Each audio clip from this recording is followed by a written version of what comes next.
Welcome to the show உருட்டு bus stand.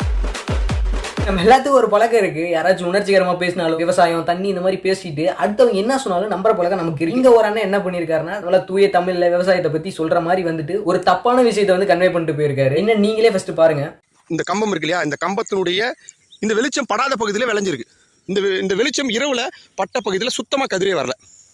இந்த இடத்துல எங்கேயுமே மின் விளக்கு இல்லை, எல்இடி லைட் இல்லை. அதனால இது அறுவடை இருக்கு. அதனால தயவு செஞ்சு எல்இடினால நம்முடைய உடல்ல பாதிப்பு இருக்குன்றது இது மூலம் தெரிஞ்சுக்கோங்க. இவர் என்ன சொல்ல வர்றாருன்னா, அந்த சைடு லைட் படல, நல்லா விளைஞ்சு அறுவடைக்கு ரெடி ஆயிருச்சு. இந்த சைடுல அந்த ஏரியால மட்டும் லைட் பட்டுக்கிட்டே இருக்கு, அதனால உங்களுக்கு அறுவடைக்கு ரெடி ஆகல அப்படிங்கிற மாதிரி சொல்லியிருக்காரு. அதாவது எல்இடி லைட் படுது, இங்க என்ன மிஸ்டேக்? லைட் எந்த லைட்டா இருந்தாலும் கண்ணில் அடிச்சா கண்ணுக்கு பிரச்சனை தான் வரும். அதனால வந்து முழிச்சிருப்பீங்க, நைட்ல வந்து தூங்குவீங்க. அதே மாதிரி தான் செடியும் வெளிச்சம் இருக்கிறப்போ ஒரு ப்ராசஸ் பண்ணும், வெளிச்சம் இல்லாதப்போ ஒரு ப்ராசஸ் பண்ணும். இவங்க எந்நேரமும் லைட்டை போட்டே வச்சிருக்கிறதுனால அடுத்த ப்ராசஸ்க்கு அதால போக முடியல. சுத்தி இருக்க செடியெல்லாம் அடுத்த ப்ராசஸ்க்கு போய் அறுவடைக்கு ரெடி ஆயிருச்சு. எல்இடி லைட் போட்டனால செடிக்கெல்லாம் பிரச்சனை. சில செடியெல்லாம் எல்இடி லைட் போட்டு விளையவே வைக்கிறாங்க. அப்படிங்கிறப்போ நீங்களே புரிஞ்சுங்க.